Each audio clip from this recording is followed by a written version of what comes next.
Bienvenue sur Ici Écho. Selon le document final approuvé au Parlement libanais, la question de la présence massive des Syriens au Liban serait résolue conformément à 9 points. Le document réaffirme aussi que le Liban n'est pas un pays d'asile et inclut un appel au gouvernement pour qu'il communique avec tous les partis concernés par le dossier des Syriens, y compris le Haut Commissariat des Nations Unies pour les réfugiés, HCR, et le gouvernement syrien afin de régler le dossier des migrants et des déplacés. Sodek, c'est en ce terme propre au chef du législatif, Nabih Berri, qu'une séance parlementaire longue de 4 heures destinée à étudier la question du don européen d'1 milliard d'euros a été levée mercredi dernier. C'est aussi en ces termes que les recommandations ont été approuvées sans qu'elles ne le soient réellement, dans le chaos le plus total. Si les parlementaires s'étaient accordés sur le danger que représente la présence des Syriens au Liban et sur la nécessité de procéder à leur rapatriement en l'application des lois en vigueur, il en demeure pas moins que des divergences sur les modalités de mise en œuvre du processus de retour ont été soulevées durant cette séance.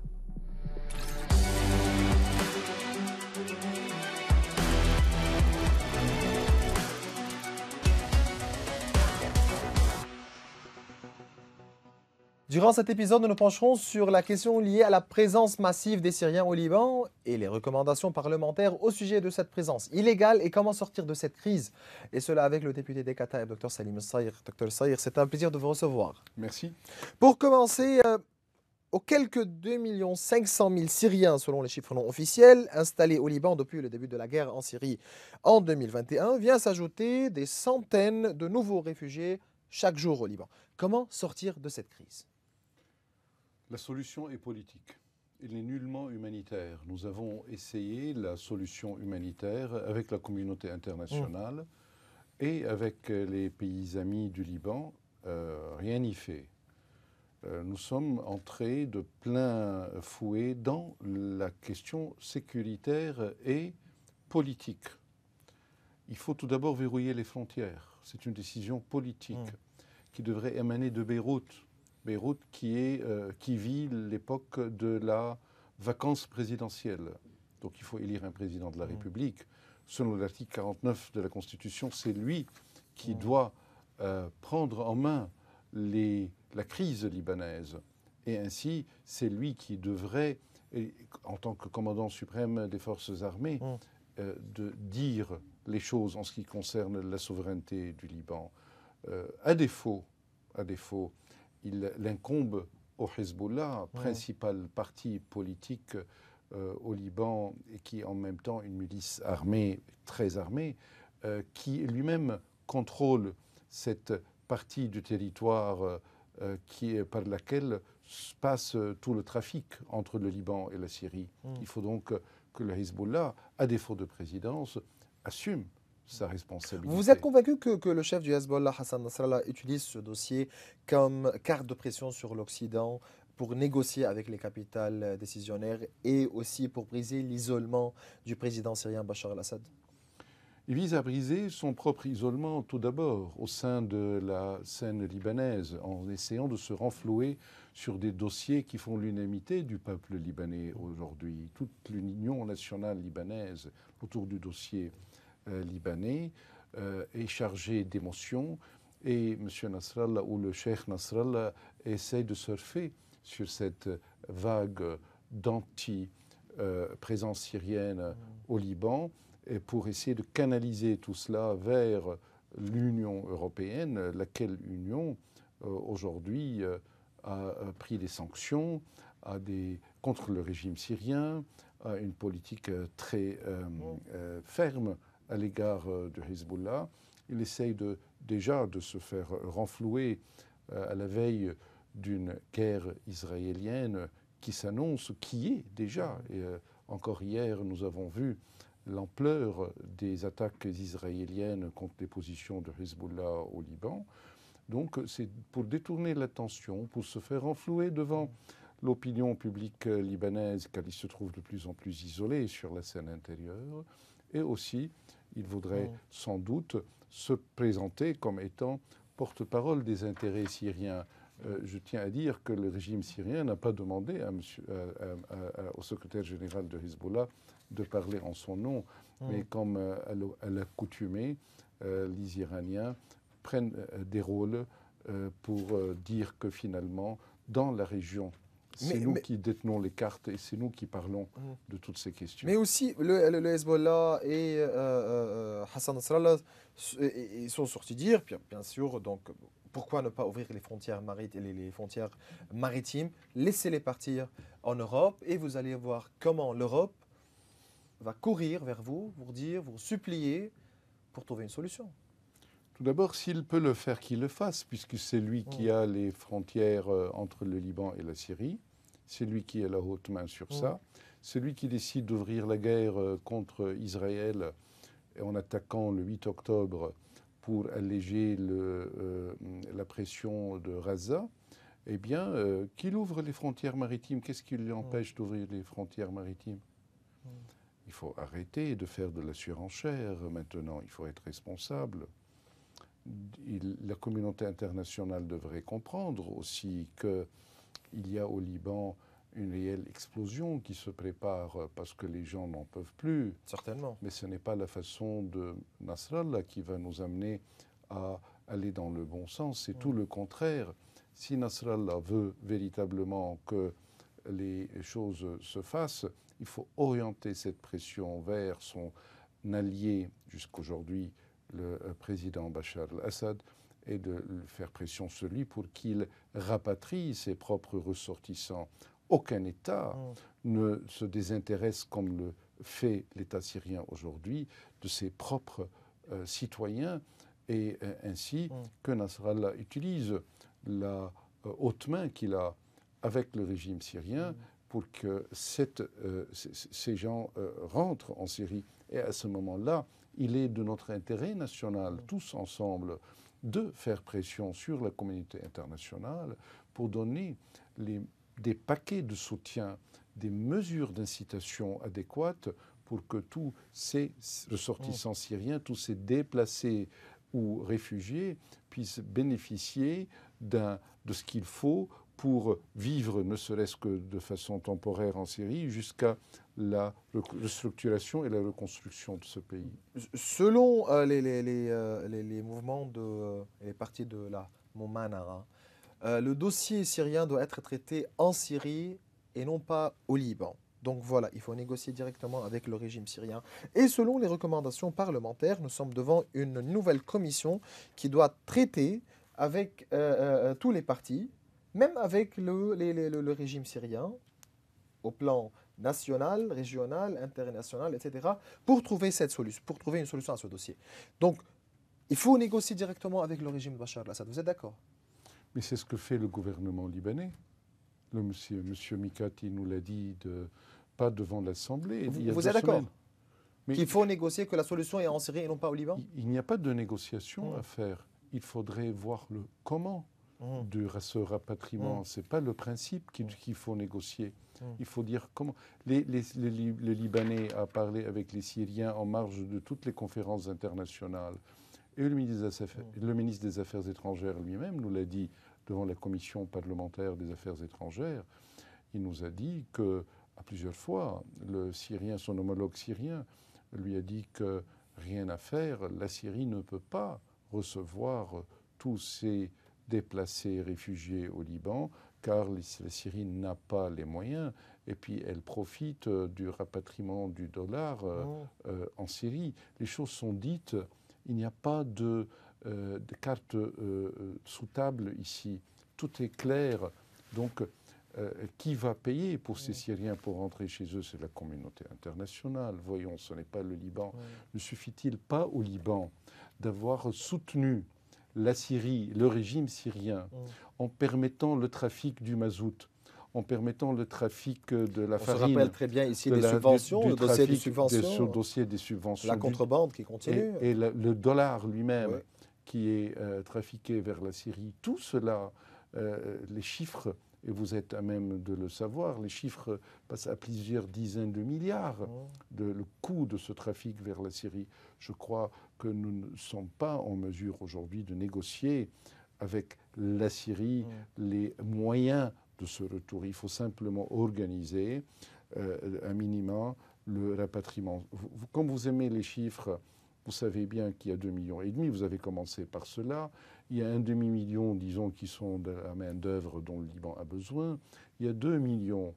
Soit disons la moitié de ces 2 millions ont des papiers, les autres sont sans papiers. Ce million doit être rapatrié. Selon le ministre libanais des réfugiés, il dit que son plan était 15 000 par mois. Si on doit s'en tenir à cette caution, eh bien, on va aller entre 8 et 10 ans, oui, entre 8 et 10 ans pour rapatrier tout ce monde, en supposant qu'il n'y a pas de natalité, il n'y a rien. Donc, ce n'est pas juste. Mais vous êtes convaincu aussi que la Syrie joue la carte des migrants pour contraindre l'Occident à négocier avec elle, éventuellement obtenir certainement la levée des sanctions contre Damas. Vous savez, la loi César n'interdit pas l'aide humanitaire. Et le HCR a ses bureaux en Syrie. Il paye aux Syriens, aux déplacés syriens. Il y a beaucoup d'argent qui est payé aujourd'hui aux Syriens, nonobstant les sanctions. Donc, et nous ne voyons pas aujourd'hui comment la communauté internationale va bouger s'il n'y a pas un processus politique qui est mis en place. Nous autres Libanais, nous avons essayé de dissocier le dossier humanitaire du dossier politique, mais j'ai commencé par dire que apparemment c'est un dossier qui est éminemment politique, et c'est là où la communauté internationale doit se démener sincèrement pour commencer à parler sur le rapatriement comme un prélude à l'ouverture du processus politique, mais non pas en tant qu'aboutissement du processus politique. Et c'est ça ce que j'essaye d'avancer. Quelle position de Liban devrait-il adopter à Bruxelles lors de la conférence internationale sur la Syrie? On s'attend Je suis très gêné par le fait que le Premier ministre libanais ne soit pas présent à Bruxelles. Même si tous les premiers ministres du monde entier boycottent ou rabaissent le niveau de leur représentation, de la représentation de leur pays, eh bien, le Liban devrait se présenter au plus haut niveau du pouvoir exécutif. Parce que nous sommes l'État le plus touché par cette crise. Et nous ne devrions pas nous encombrer de détails protocolaires ou des considérations diplomatiques. Il faudrait, à mon sens, que le Premier ministre aille avec son bâton de pèlerin et prêcher pour la sauvegarde de ce pays, car à défaut, ce pays va, en sus du problème des réfugiés syriens, constituer un autre problème qui est celui du problème des réfugiés libanais. Comment jugez-vous les recommandations parlementaires au sujet de la présence des Syriens ici et en ce qui concerne l'aide financière européenne, le milliard d'euros qui a été présenté, qui a été voté par le Parlement, approuvé par le Parlement? Vous savez, approuvé, c'est trop dire. Parce que le Parlement est sorti avec des recommandations. Oui, c'est trop dire, parce que moi, je ne sais pas, en tant que député, ce qui a été approuvé, ce qui ne l'a pas été. En tout cas, toute cette séance était une séance, et nous l'entendons bien, de renflouement du gouvernement et d'aider aussi certaines partis politiques à, comme on dit chez nous, descendre de l'arbre. C'est-à-dire, on a tendu un peu la perche. On est monté sur l'arbre avec la guerre à Gaza. Non, mais avec la guerre et avec la surenchère qui est faite contre le gouvernement, que ce gouvernement est en train de mal faire en travaillant avec l'Union européenne et en acceptant l'aide européenne, qui est une aide déjà programmée. Ce n'est pas une nouvelle aide, et elle entre dans la normalité. Je crois qu'il y a eu de la surenchère politique au Liban, et cette séance parlementaire, avec la recommandation du Parlement, qui est une nouvelle ancienne recommandation, il n'y a rien de nouveau dans cette recommandation, eh bien, c'est juste pour permettre de assainir un peu la situation et permettre un travail serein sur la question des Syriens. Je tiens à rappeler ici que moi-même, je suis membre de la Commission des affaires étrangères du Parlement. Il y a presque un an, nous avons adopté, avec tous les partis politiques représentés dans cette commission, et tous y sont, des recommandations sur le retour des Syriens en Syrie. Tout y était, et nous sommes allés... Des recommandations, mais dites-nous comment faire ça? comment Mais commencer il à y a appliquer tout ces un plan. recommandations. Il y a- Certainement. il y a tout Mais un aujourd'hui, plan. on est en train de revoter, La même d'adopter chose. de nouveau les mêmes Les recommandations. mêmes Mais selon le recommandations. Premier ministre sortant, Najib Mikati, il a assuré que le plan d'aide financière d'1 milliard d'euros que l'Union européenne envisage d'accorder au Liban est inconditionné et s'inscrit dans le prolongement des aides que l'Union européenne accorde au Liban depuis des années. Cette aide est consacrée aux services de base qu'offre la Commission européenne aux institutions de l'État dans les secteurs de la protection sociale, de l'éducation et de l'eau et de la santé. Inconditionnée. Pourquoi refusez-vous cette aide? Mais moi, je ne suis pas pour que le pouvoir refuse, c'était au Ah. contraire. Moi, je crois que ça a été une tempête de poussière. Nous avons entendu des grenades sonores sans effet aucun. Simplement, c'est pour parler aux siens, comme si c'est la surenchère maintenant qui prévaut dans ce pays, alors qu'il nous faudrait un discours un peu plus responsable. Donc, sans aller jusqu'à soutenir les politiques gouvernementales depuis 2011 sur cette question des déplacés réfugiés syriens, mais soyons clairs aussi et dire que sur ce dossier en particulier, moi je crois que la seule chose que Mikati peut faire, la seule chose nouvelle, c'est d'orienter plus d'aide vers les services de sécurité et l'armée libanaise qui a un besoin imminent pour remplir sa mission de protection de la frontière. J'irai encore plus dire, que fait l'armée au sud Liban? Que fait l'armée au sud Liban? Redéployons, ayons le courage de dire qu'il faudrait réellement aller où il y a la priorité de protection nationale. Si l'armée ne fait rien au sud, parce que ce n'est pas elle qui donne les ordres au sud, au moins qu'elle prenne un territoire où elle aura la primauté de la protection de la souveraineté nationale, c'est-à-dire la frontière entre le Liban et la Syrie. Selon votre expertise au niveau des relations internationales, comment traiter avec les institutions internationales? Comment traiter avec ces institutions qui travaillent aujourd'hui, ces organisations, ces NGO au Liban qui gèrent le dossier des réfugiés syriens? Vous savez, tout d'abord, il faudrait soi-même être clair et propre avec des priorités libanaises claires, avec une unification de pouvoir libanais avec le pouvoir, avec la politique du guichet unique. Parce qu'on ne sait pas à qui téléphoner lorsqu'il s'agit du dossier des réfugiés au Liban. Il y a plusieurs référents, ce n'est pas bien, il faut qu'il y ait un seul référent. Donc la politique du guichet unique, déjà... Il faut centraliser la décision. Bien sûr, et pour déjà gagner en crédibilité. Si on ne gagne pas en crédibilité, comment vous allez parler à la plus petite des ONG qui a quelques dizaines de milliers d'euros et qui va les dépenser? Vous voyez un ministre courir après l'une quelconque de ces ONG parce qu'il ne peut pas travailler sur le terrain s'il n'est pas associé à l'une de ces ONG. Voyez-vous? Donc, il faut que l'État libanais gagne en décision, gagne en souveraineté, qu'on rétablisse la confiance en soi. Et je peux vous dire à ce moment-là que vous pouvez les aligner l'une après l'autre, les organisations internationales et les ONG. Elles viendront écouter vos souhaits et appliquer vos priorités.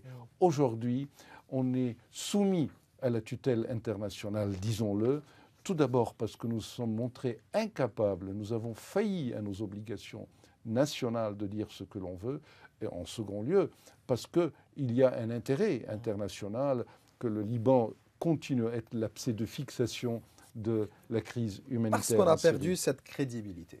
Exact. Ça, c'est clair. Mais selon le courant patriotique libre, l'aide européenne est un financement sous condition visant à garder les Syriens au Liban selon ce courant. Moi, j'ai été plusieurs fois dans une délégation à l'international. Il y avait des représentations du CPL dans ces délégations. Ce n'est pas du tout le discours que j'ai entendu. J'ai entendu un discours responsable, un discours qui va dans le sens de ce que je viens de présenter aujourd'hui.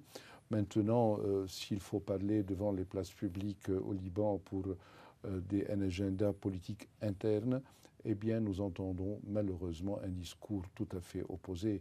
Il n'y a aucun fondement pour les allégations qui sont données. Charité bien ordonnée commence par soi-même. Regardez vous-même ce que vous avez commencé à faire quand vous avez des ministres et autres dans votre partenariat avec des organisations internationales. Quel est votre bilan? Et à ce moment-là, vous pouvez vous présenter en tant que donneur de leçons. Aujourd'hui, je crois qu'il nous faut tous être très modestes en tant que partie composante de la politique au Liban, mais aussi en tant qu'État libanais. Il faut être très modeste, mais en même temps digne. Modestie et dignité devraient être les titres de la phase à venir. Passons à la guerre au sud. Les hostilités entre les Hezbollah et Israël à la frontière sud-Liban se poursuivent. Comment mettre fin à cette guerre? On attend un nouveau pacte, un accord, une décision ou un accord régional. Comment arriver à un cessez-le-feu? Vous savez, j'aurais aimé vous répondre à cette question parce que vous voulez mon opinion en tant qu'homme politique. Je dis, on n'a pas de moyens d'infléchir ou d'influencer autre que de convaincre le Hezbollah de revenir au Liban, c'est-à-dire à l'agenda libanais, c'est-à-dire aux priorités libanaises déterminées par le commun des Libanais, par la communion des Libanais autour de ce qu'il faut faire. Sinon, parce que le Hezbollah insiste de créer cette corrélation avec tout ce qui se passe à Gaza, aujourd'hui à Rafah. Donc, oui, mais c'est le Hezbollah seul qui va payer et qui paye les conséquences de cela. Il attire l'Israélien chez nous de cette façon-là. À chaque jour, il y a un nouveau titre. Un titre d'une guerre de prévention, un autre fois une guerre d'occupation et de diversion, et pour essayer d'alléger la pression sur Gaza. Écoutez, Israël est sous le doigt d'entrer à Rafah et de contrôler militairement l'ensemble du territoire de Gaza. Ma crainte est de voir l'Israélien continuer. Et je ne parle pas d'une analyse aujourd'hui. Je tiens à vous dire et à divulguer quelque chose peut-être qui n'a pas été dit de façon aussi claire, que c'est toutes les chancelleries internationales au Liban ont fini leur plan d'évacuation de leurs ressortissants au Liban, avec Chypre, avec la Turquie et avec d'autres États. Donc pour vous dire que... Vous pouvez pour dire quoi? Pour évacuation. Ah. Donc on s'attend à quelque chose d'imminent au Liban. Donc il y a un danger imminent.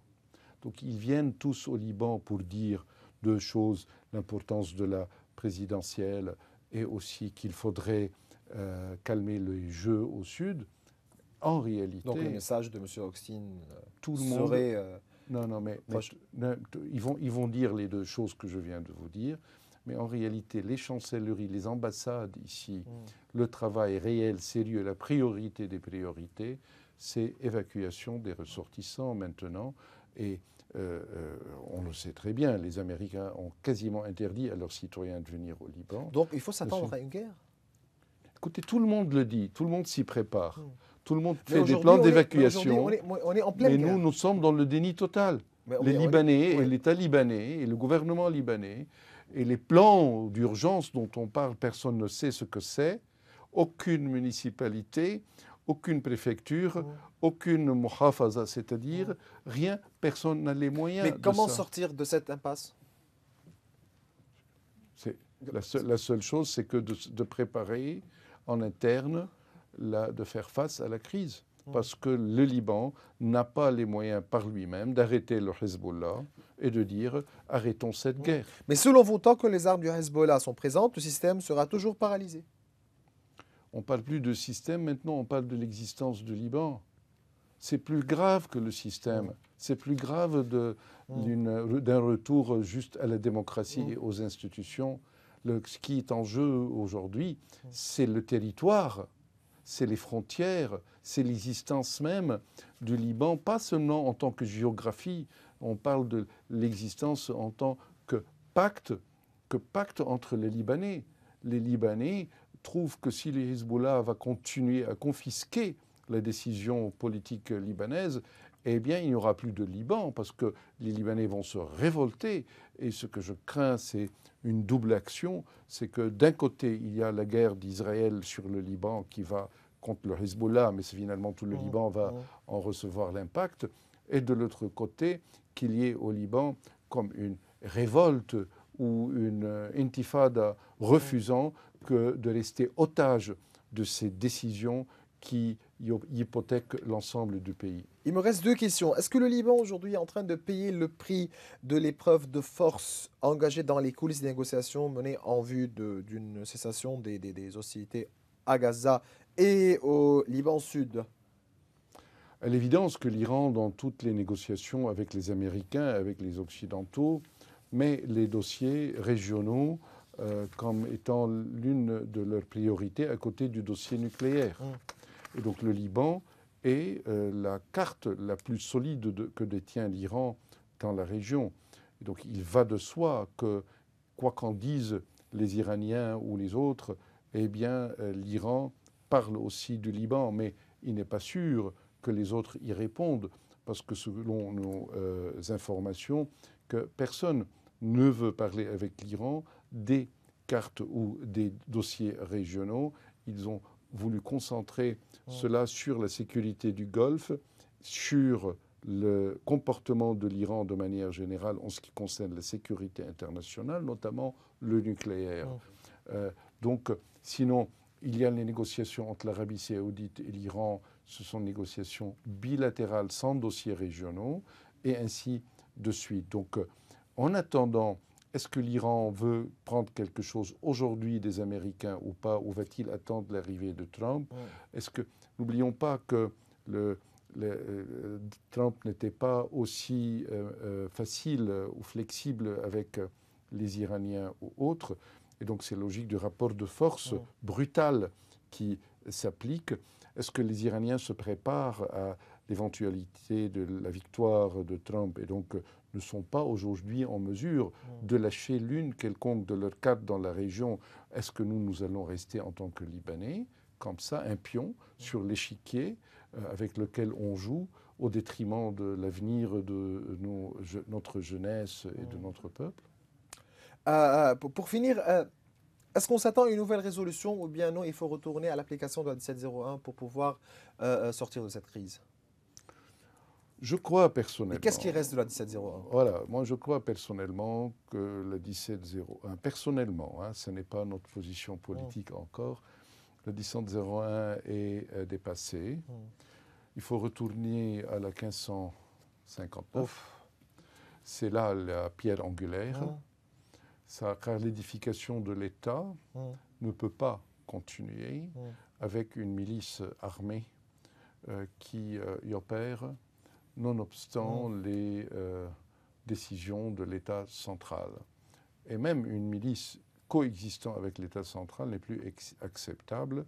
Il faut qu'il y ait un État, une seule voix, une seule armée, une seule souveraineté. La souveraineté partagée n'est pas une souveraineté, tout comme la souveraineté libanaise, limitée. Pas de souveraineté limitée. Et je dirais même plus, aujourd'hui on vit dans la démocratie limitée, donc il nous faudrait une souveraineté absolue, une démocratie absolue. Comment faire pour l'avenir, mon cher Maurice? Je crois que c'est la bataille à venir. Est-ce qu'il est temps de remettre en question tout le modèle libanais? Si le Hezbollah continue cette façon de faire, c'est-à-dire il était en train de détruire de ses propres mains et avec ses propres armes, non pas Israël, mais la plateforme de laquelle il est parti pour faire toute son aventure, il est en train de détruire le Liban. Le modèle libanais restera une idée qui n'aura plus son impact concret dans la réalité. Je dis cela et je n'appelle pas ça de mes voeux. Je voudrais préserver, tant que faire se peut, l'idée libanaise. Mais que vaut-elle s'il n'y a plus de Libanais? C'est toujours un plaisir de vous recevoir, Dr Salim Saïf. Vous êtes député des Kataeb.